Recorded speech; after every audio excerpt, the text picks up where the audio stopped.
Notre secours est dans le nom du Seigneur qui a fait le ciel et la terre. Les Assyriens sont arrivés. On a eu le droit à 2 petits versets, il fallait deviner ce qu'il y avait derrière. Ben là, vous allez en savoir un peu plus. Ça va d'ailleurs nous amener du côté de Juda et ça va pas être beau à voir. 2 Rois, chapitre 16.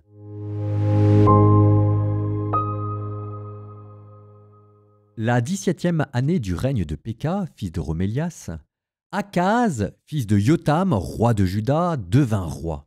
Il avait 20 ans lorsqu'il devint roi et il régna 16 ans à Jérusalem. Il ne fit pas ce qui est droit aux yeux du Seigneur son Dieu, comme avait fait David son ancêtre. Il marcha dans le chemin des rois d'Israël et même il fit passer son fils par le feu, selon les coutumes abominables des nations que le Seigneur avait dépossédées devant les fils d'Israël. Il offrit des sacrifices et brûla de l'encens dans les lieux sacrés, sur les collines et sous tout arbre verdoyant.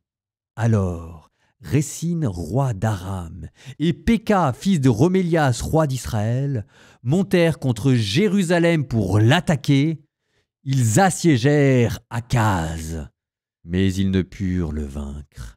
C'est à cette époque que Récine, roi d'Aram, annexa Éliat à Aram. Il avait chassé d'Élat les Judéens et les Édomites y entrèrent. Ils y sont restés jusqu'à ce jour. Akaz envoya des messagers à Téglat-Phalasar, roi d'Assour, pour lui dire « Je suis ton serviteur et ton fils. Monte et sauve-moi des mains du roi d'Aram et des mains du roi d'Israël qui se dressent contre moi. » Akaz prit l'argent et l'or qui étaient dans la maison du Seigneur et dans les trésors de la maison du roi, et il les envoya au roi d'Assour en cadeau. Le roi d'Assour l'écouta. Il monta lui-même contre Damas, dont il s'empara. Il déporta les habitants à Kir et mit à mort Récine. Le roi Akaz se rendit à Damas pour y rencontrer Téglat-Phalasar, roi d'Assour. Et il vit l'autel qui était à Damas. Le roi Akaz envoya au prêtre Urias un dessin et un plan de l'autel, avec tous les détails de sa structure. Le prêtre Urias bâtit l'autel. C'est en se conformant à toutes les indications envoyées de Damas par le roi Akaz que le prêtre Urias le construisit, et cela avant que le roi arrive de Damas. Quand le roi arriva de Damas, il vit l'autel, le roi s'approcha de l'autel, il y monta, il fit fumer son holocauste et son offrande, répandit sa libation, il aspergea l'autel avec le sang de ses sacrifices de paix. Quant à l'autel de bronze qui était devant le Seigneur, et se trouvait alors entre le nouvel autel et la maison du Seigneur, le roi l'enleva de devant la maison, et il le mit sur le côté du nouvel autel, au nord. Puis le roi Akaz donna cet ordre au prêtre Urias. L'holocauste du matin et l'holocauste du soir, l'holocauste du roi et son offrande, l'offrande avec la libation de tous les gens du pays, tu les feras fumer sur le grand autel, que tu aspergeras avec tout le sang des holocaustes et tout le sang des sacrifices. Quant à l'autel de bronze, je m'en occuperai moi-même. Et le prêtre Urias fit tout ce qu'avait ordonné le roi Akaz. Le roi Akaz arracha les panneaux et la base, enleva les cuves de leur support, puis il ôta la mer qui se trouvait sur des bœufs de bronze et la fixa sur un pavement de pierre. À cause du roi d'Assour, il fit déplacer hors de la maison du Seigneur le portique du sabbat qui avait été édifié dans la maison et l'entrée du roi située à l'extérieur. Le reste des actions d'Akaz, ce qu'il a fait, cela n'est-il pas écrit dans le livre des annales des rois de Juda? Akaz reposa avec ses pères et il fut enseveli avec eux dans la cité de David. Son fils Ézéchias régna à sa place.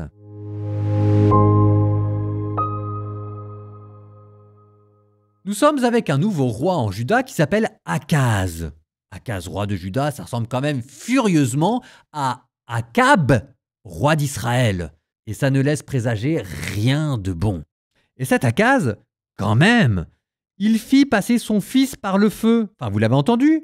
Verset 3. Selon les coutumes abominables des nations que le Seigneur avait dépossédées devant les fils d'Israël, il offrit des sacrifices aux dieux païens sous-entendu, et brûla de l'encens dans les lieux sacrés, terme technique pour dire lieu idolatrique, sur les collines ou sous tout arbre verdoyant. Ça, c'est les lieux de païens, c'est les déesses de la fécondité, c'est Asherah, c'est Baal, c'est tout ce que vous voulez. En tout cas, c'est pas Moïse. Souvenez-vous de ce qu'on a dit avec Jérémie sur le sacrifice des enfants et cette manière perverse d'offrir une dévotion à Dieu. C'est un roi qui adore la cruauté et qui voilà une preuve d'amour. Donc, un roi sanguinaire et païen. Mais c'est pas tout, ensuite on vous parle d'une guerre. Alors, Récine, roi d'Aram, et Péka, fils de Romélia, roi d'Israël, montèrent contre Jérusalem pour l'attaquer. Ils assiégèrent Akaz. On se dit, Akaz est en position de défense. Mais si vous voulez, il y a quand même quelque chose de curieux, parce qu'un roi d'Aram qui s'allie avec un roi d'Israël, normalement ce sont deux ennemis jurés, donc qui forment une coalition contre le roi de Juda, on peut aussi se dire qu'en ce moment, tout le monde a peut-être bien compris que la véritable menace, elle venait du nord de la Syrie, et qu'il y avait peut-être une tentative de coalition pour résister aux Assyriens, et que c'est Jérusalem qui refuse de participer à cette coalition. On apprendra plus tard, dans Isaïe chapitre 7, parce que oui, c'est l'époque d'Isaïe, que effectivement, Aram et Israël s'étaient alliés pour forcer la main à Juda. Verset 6, « Marchons contre le royaume de Juda pour l'intimider, et nous le forcerons à se rendre. Alors nous lui imposerons comme roi le fils de Tabéel. » Et d'ailleurs, que fait Akaz juste après, contre la ville précisément d'Isaïe? Ça aussi on le verra. Verset juste après. Akaz envoya des messagers à Téglat-Phalassa, roi d'Assour, pour lui dire « Je suis ton serviteur et ton fils, monte et sauve-moi des mains du roi d'Aram et des mains du roi d'Israël qui se dressent contre moi. » C'est un suicide conscient, organisé. C'est Juda qui se livre aux mains d'Assour pour garder ce qu'il peut avoir d'indépendance et qui, pour le faire, trahit son frère du Nord et va piller le temple de Jérusalem qu'on venait à peine de restaurer. Moi je dis, pauvre temple de Jérusalem, parce que à peine il avait été restauré avec le grand prêtre Joad. Souvenez-vous, c'était quand on avait tué Athalie pour mettre en place Joas. Tous les rois de Juda, guerre après guerre, se sont mis à le piller pour assurer leur indépendance. En fait, si vous voulez, à l'endroit exact où on attendrait que les rois se tournent vers des prophètes pour que les prophètes intercèdent pour eux, à chaque fois on a le droit à cette séquence, le roi pille la maison du Seigneur pour payer un tribut et avoir la paix. Peut-être que d'un point de vue diplomatique, c'était intelligent, mais quand même, cette insistance vous fait dire que fameuse réforme religieuse que Joad a amenée, elle a fait long feu. Bon, ceci dit, regardons nos vies, et à chaque fois qu'on est en guerre avec nos voisins, c'est pas dit que notre première tentative, ce soit de nous tourner vers la Bible. Je ferme la parenthèse. En attendant, c'est quoi le résultat? C'est qu'on a le droit à une nouvelle déportation. Cette fois-ci pas Israël, Aram. Verset 9, le roi d'Assour l'écouta et monta lui-même contre Damas, capitale d'Aram, dont il s'empara, il déporta les habitants à Kir et mit à mort Récine. Aram vient de disparaître.